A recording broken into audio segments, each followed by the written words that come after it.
Recordnya biasa saya uploadkan ke RMS. Oke ya. Jadi mungkin mulai minggu depan, saya pengen kalian beraktivitas uh, menyelesaikan satu project. Oke ya. Kan kemarin udah punya kelompok masing-masing kan ya. Oke. Nah, projectnya gampang. Projectnya itu adalah mendesain angkutan umum, tapi nggak banyak-banyak gitu ya. Nanti saya kasih beberapa clue-nya gimana caranya gitu ya. Mulai dari survei dulu, kemudian menentukan rutenya, kemudian menghitung jumlah kendaraannya yang diperlukan, kemudian menghitung willingness tarifnya, kemudian menghitung BOK untuk menentukan tarifnya.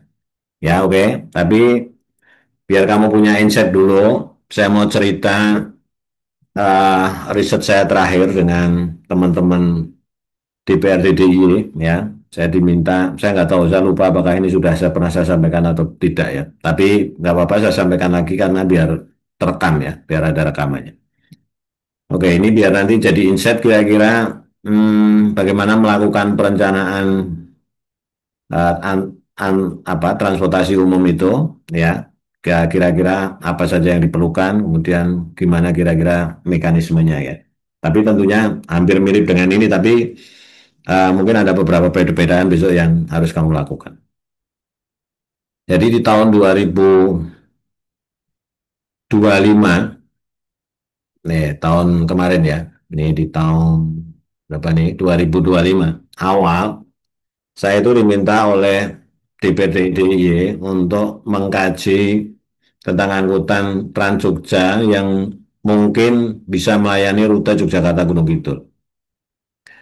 Walaupun saya sampaikan bahwa secara umum rute itu layak tapi ada syaratnya gitu ya.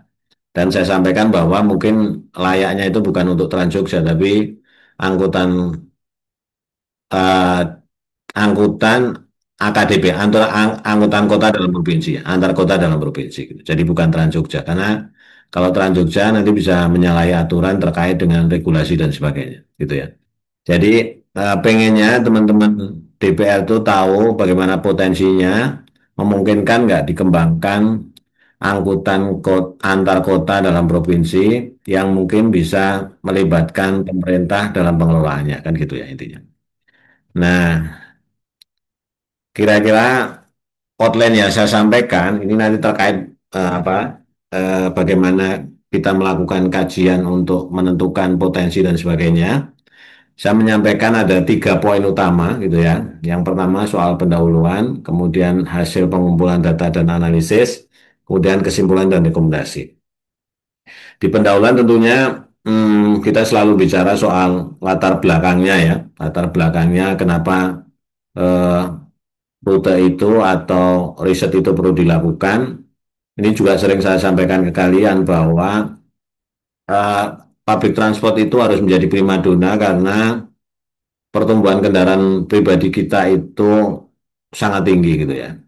Sehingga akan terjadi yang disebut dengan kondisi unbalance demand supply di mana demandnya itu terlalu tinggi dibandingkan dengan supply-nya jaringan jalan. Jadi perlu alternatif transportasi yang terjangkau dan efisien. Ya, salah satunya dan tentunya adalah public transport itu ya. Oke. Dan pengembangan public transport itu diharapkan bisa menurunkan gap antara yang kaya dan yang miskin terkait dengan kemiskinan transportasi gitu ya. Jadi latar belakangnya itu. Kemudian maunya bahan kajian ini nanti akan bisa dijadikan pertimbangan pemerintah daerah DIY itu dalam menyediakan layanan angkutan umum Trans Jogja, rutenya Yogyakarta Wono Gunung Kidul. Nah, sebenarnya intinya kan ini agak anu ya, cemburu lah ya orang Gunung Kidul itu karena ada rute Yogyakarta Palbapang Bantul kan gitu ya. Ini juga ada yang meminta sampai ke Kulon Progo gitu, tapi masih jadi pertimbangan pemerintah daerah gitu ya. Nah, tentunya tujuannya untuk mengetahui kebutuhan transportasi angkutan umumnya, kemudian peluang keberhasilannya seperti apalah kira-kira gitu ya. Oke. Nah, yang dilakukan itu adalah satu, tentunya mengumpulkan data-data terkait dengan data primer dan data sekunder.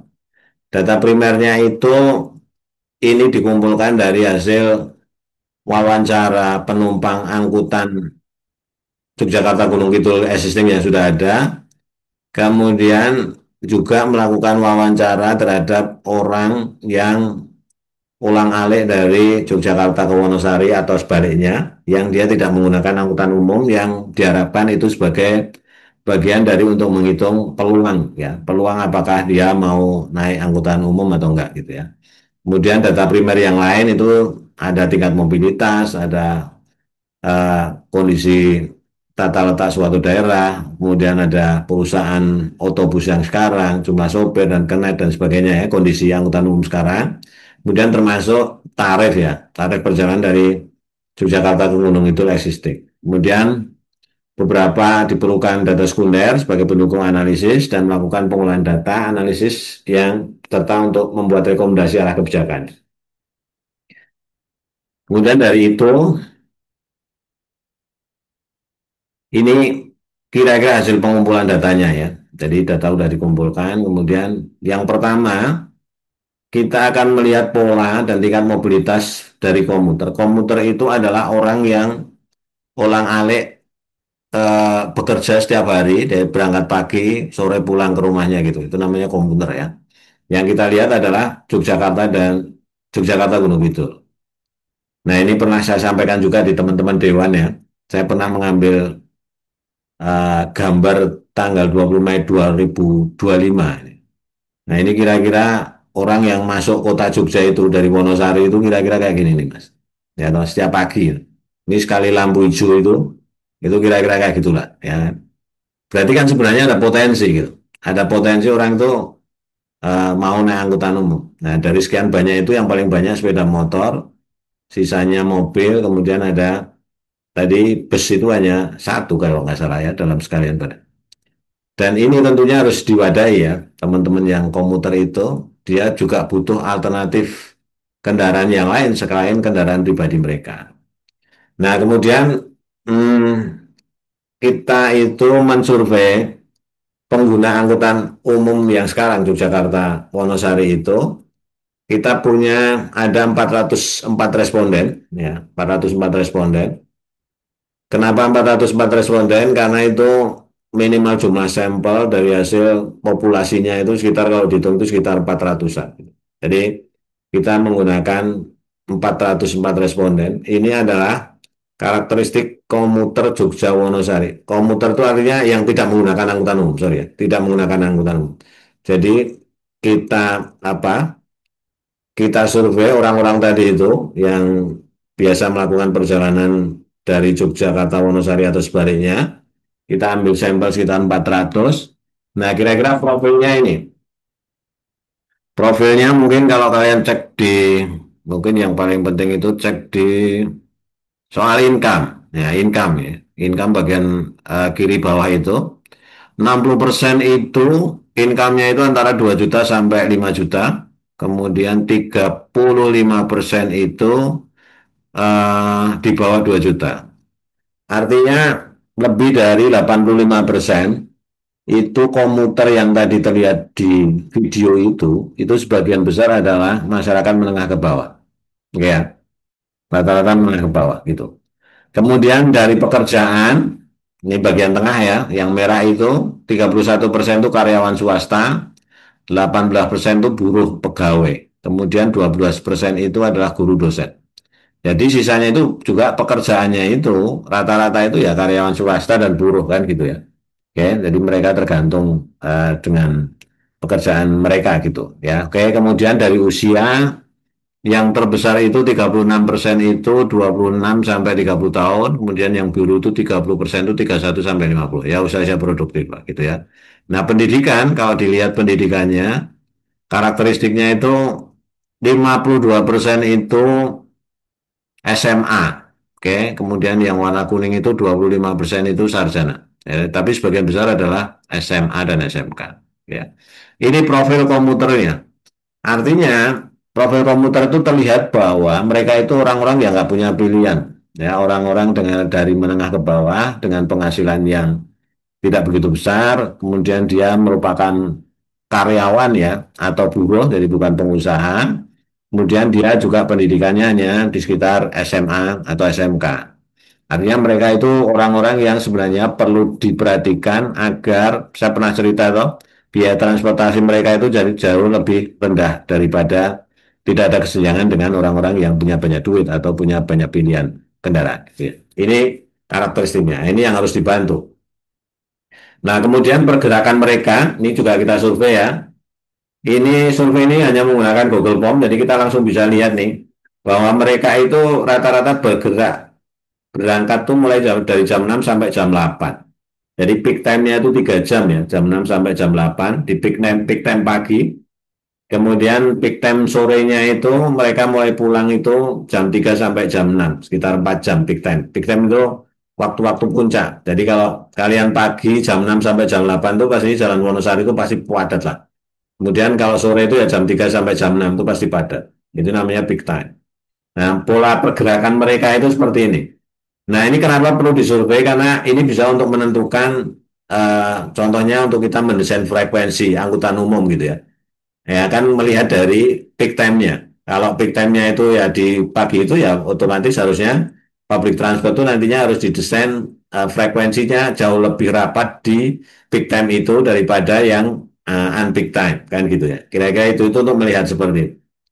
Itu kira-kira pola pergerakannya. Kemudian uh, kita juga punya data sekunder dari Dinas Perhubungan Gunung Kidul. Orang yang Dinas Perhubungan Gunung Kidul itu pernah melakukan survei malah anu ya, roadside interview. Jadi mereka itu menghitung jumlah orang yang keluar masuk Gunung Kidul itu pada saat peak time jam 7 sampai jam 8. Itu dihitung itu sekitar 2.971 orang. Ya, jam 7 sampai jam 8 itu orang yang bergerak keluar masuk Gunung Kidul itu keluar Gunung Kidul itu sekitar 3.000 orang yang ke arah Jogja. Itu 1 jam di jam 7 sampai jam 8. Ini survei tahun 2023. Nah, kemudian eh, untuk melihat potensinya, Mas dan Mbak, dari yang 404 itu, kemudian kami menanyakan apakah mereka mau willing itu mau nggak kalau disediakan angkutan umum yang baik, kira-kira kamu setuju nggak untuk mau naik angkutan umum itu? Ya, jadi pertanyaannya sekira-kira seperti itulah.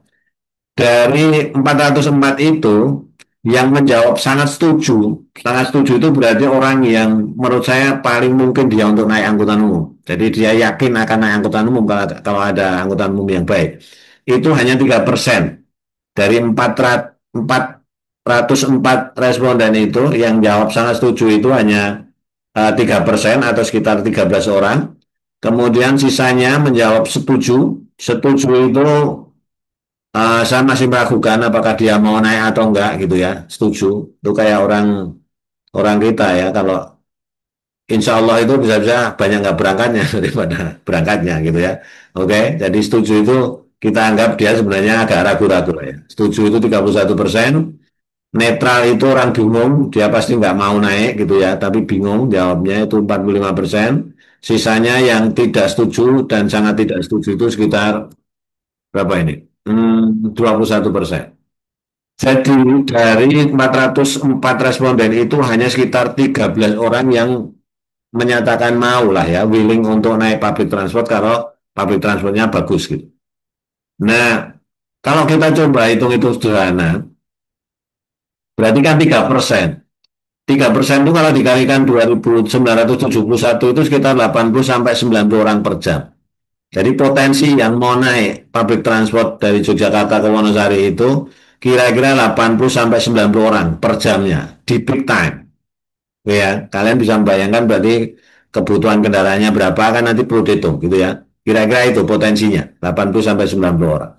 Nah, tapi ada beberapa syarat yang lain. Nanti kita lihat ya.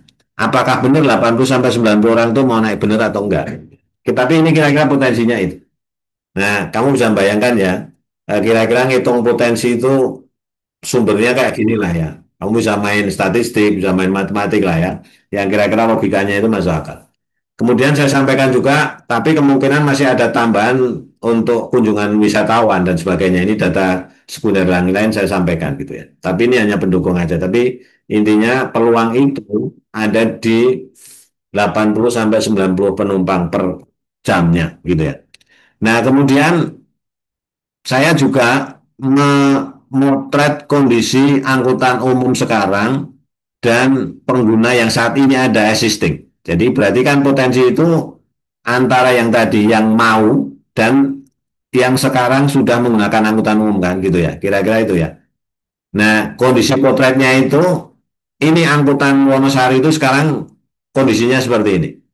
Sekarang ada yang 15 seat, ada yang 30 seat, tapi jadwalnya tidak tetap, tarifnya itu beragam ya. Tarifnya itu ternyata beragam, tapi bisa sampai 30.000 dari eh, Jogja ke Wonosari gitu ya. Kemudian banyak lokasi ngetem, durasi ngetemnya lama dan sebagainya. Nah, ini data AKDP-nya ya, perusahaan busnya. Kemudian saya tanya juga soal tarif ya. Tarif resminya itu sebenarnya 20.000, tapi realnya ya kadang ada yang 15.000, tapi kalau orang yang nggak kenal bisa sampai 30.000 dan sebagainya. Jadi tarif itu tidak tidak jelas gitu ya. Kadang tarifnya itu tidak jelas. Ini kondisinya.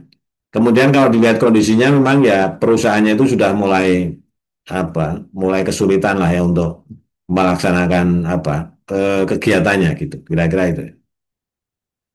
Nah, ini ada di mereka itu sekarang ada 19 bus kita kira-kira ya. Nah, memperkerjakan 63 orangan. Nah, ini kan juga harus perlu ditampung juga ya kalau kira-kira ada 63 orang yang bergantung pada eh, pelayanan angkutan umum atau dia melayani angkutan umum itu. Nah, kemudian ini ada yang bagus ini. Ada nanti kalau kalian main ke Wonosari ada satu bus namanya Putra Gunung Kidul ya toh. Itu tagline-nya itu ku cari jalan yang terbaik gitu. Oke. Ya bagus ya tagline-nya. Nah, kemudian saya juga menanyakan soal kepuasan penumpang yang saat ini ya, yang saat ini dia melakukan commuting tiap hari dengan menggunakan public transport Yogyakarta Gunung Kidul juga kita tanya. Oke, ini respondennya ada 201 responden penumpang. Ini saya juga lihat ternyata itu ya, kalau dilihat dari tempat tinggalnya yang naik apa angkutan umum AKDP dari Yogyakarta Wonosari itu ternyata ya rumahnya itu beragam ya. Jadi mereka itu ada juga yang menitipkan sepeda motornya di katakanlah di Giwangan atau di tempat-tempat yang lain gitu ya. Kemudian dia baru naik angkutan umum. Jadi ya jalur angkutan umumnya itu yang warna biru, kemudian titik-titik ini adalah tempat tinggal mereka ya. Itu juga saya plotkan. Nah, ini karakteristiknya. Karakteristiknya saya pikir sama dengan teman-teman yang komuter tadi itu ya. Income-nya ya rata-rata di 2 juta sampai 5 juta, bahkan ada yang di bawah 2 juta. Artinya mereka adalah orang-orang yang memang low income ya, middle sampai low gitu. Kemudian pendidikannya juga rata-rata SMA, kemudian apa namanya, dia juga buruh, karyawan swasta, samalah profilnya sama gitu ya. Nah, kemudian ini pengukuran kepuasan besok saya ceritakan lah ya, kalau ini mungkin yang lain gitu ya. Nah, intinya mereka itu sebenarnya sudah merasa terbantu dengan kondisi seperti itu. Nah, kemudian saya juga ceritakan soal peluang dan tantangannya. Yang tadi ini, Mas dan Mbak, ini kan tadi ada peluang 80 sampai 90 orang per hari, ya kan?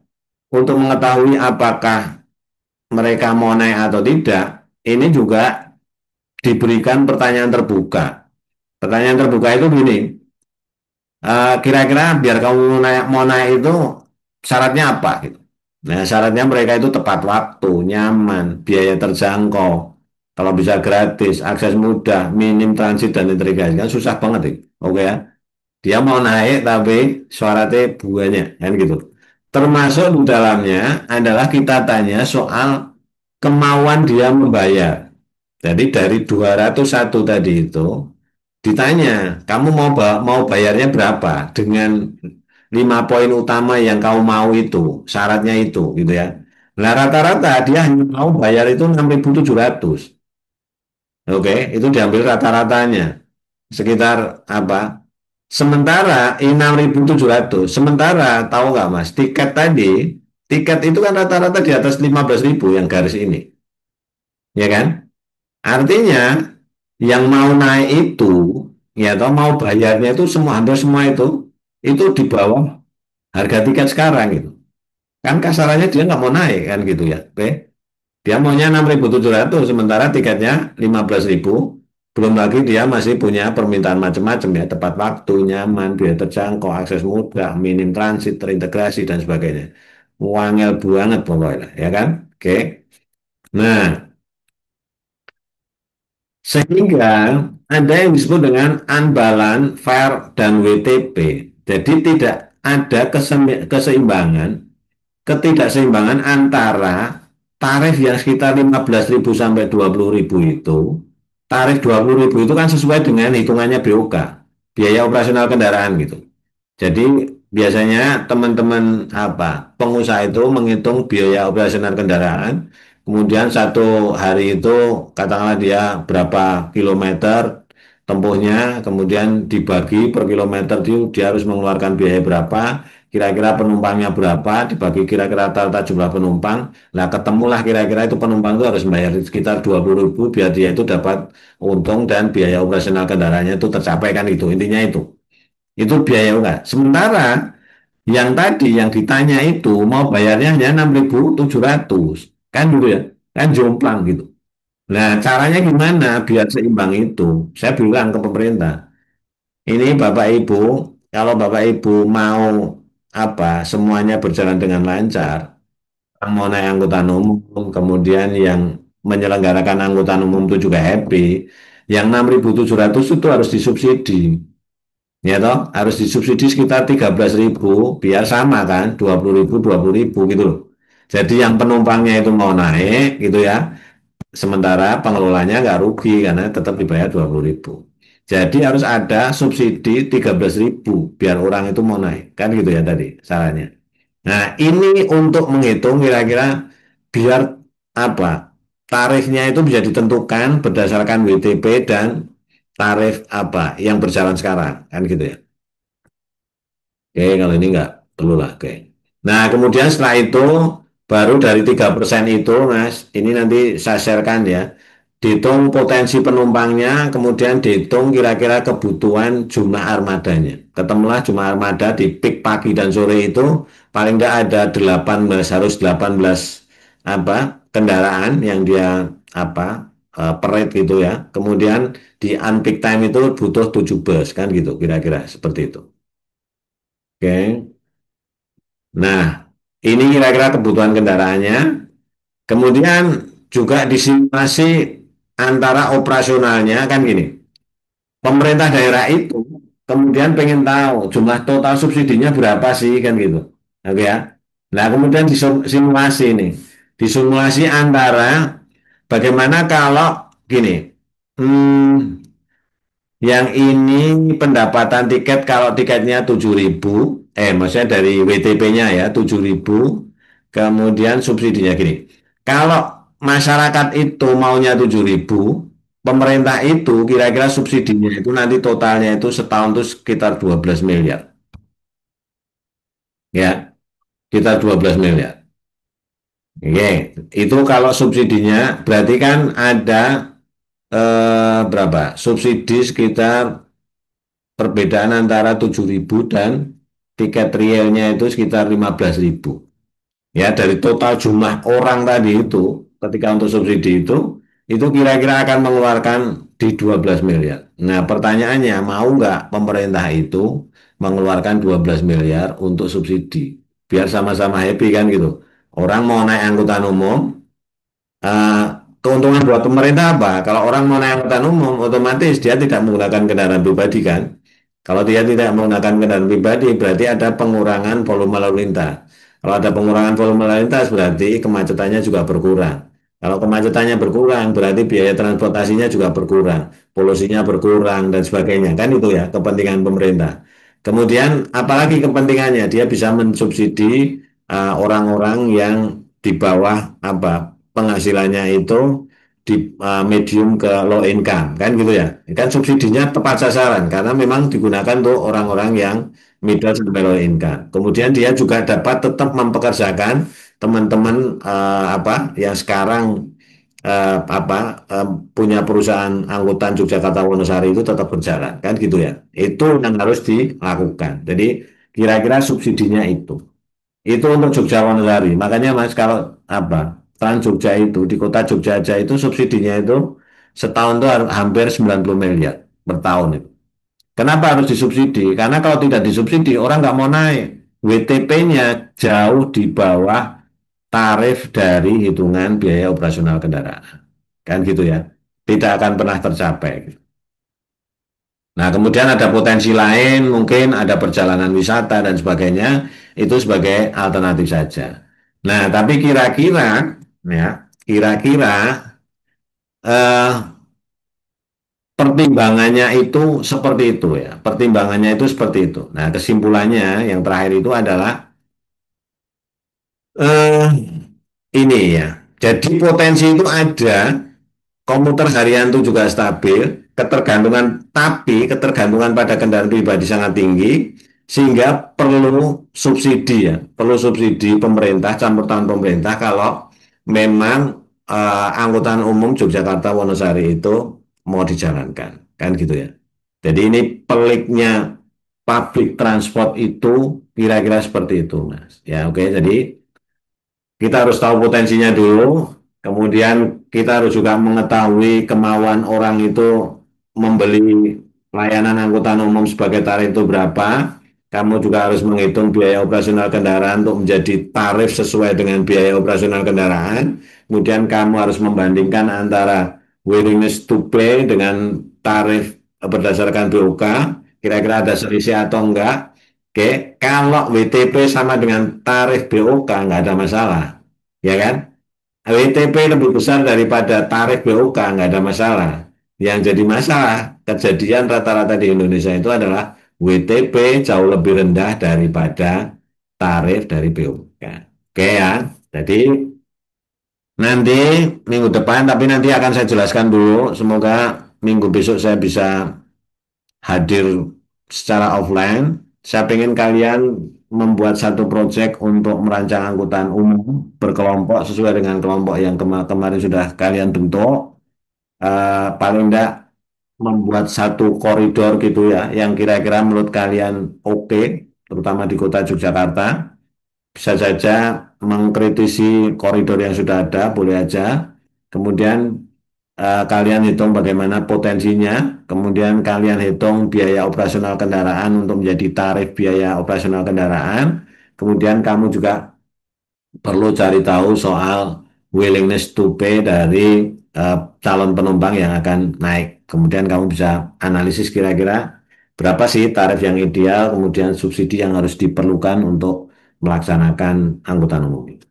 Itu, Mas dan Mbak, itu yang saya ceritakan malam hari ini, karena ini sudah habis waktunya, saya hanya punya free Zoom 40 menit, oke. Ini sisa tinggal 3 menit. Semoga ini bisa jadi insight untuk kalian, kalau kira-kira kalian bisa ada satu proyek untuk penilaian kinerja angkutan umum, kemudian penilaian potensi penumpang angkutan umum, atau mungkin bisa jadikan bahan untuk riset dan sebagainya. Oke, ada yang mau disampaikan dulu? 3 menit, cukup? Ya, Belum, Pak. Mas Gandung, cukup? Ya, Pak, oke. cukup, Pak. Oke, saya kira itu Mas dan Mbak yang saya sampaikan. Mohon untuk bisa on cam dulu sebelum kita istirahat, biar terlihat wajah-wajah ceria kalian. Berikan senyum terbaik sebelum kita berpisah dari ruang Zoom ini. Oke, ya. Nugi, Rika, Lita, Tricahyo, Muhammad Rizal, Rifki, Syahda, Azharani, Arif. Oke, senyum yang terbaik. Terima kasih Mas dan Mbak. Ya, selamat istirahat. Assalamualaikum warahmatullahi wabarakatuh. Waalaikumsalam warahmatullahi Waalaikumsalam wabarakatuh. warahmatullahi wabarakatuh. Oke, nanti Terima hasil kasih, Pak. recordingnya akan saya uploadkan ke LMS ya. Oke, Waalaikumsalam. terima Baik, kasih. Pak. Terima kasih, Pak. Baik, Pak. Assalamualaikum warahmatullahi wabarakatuh.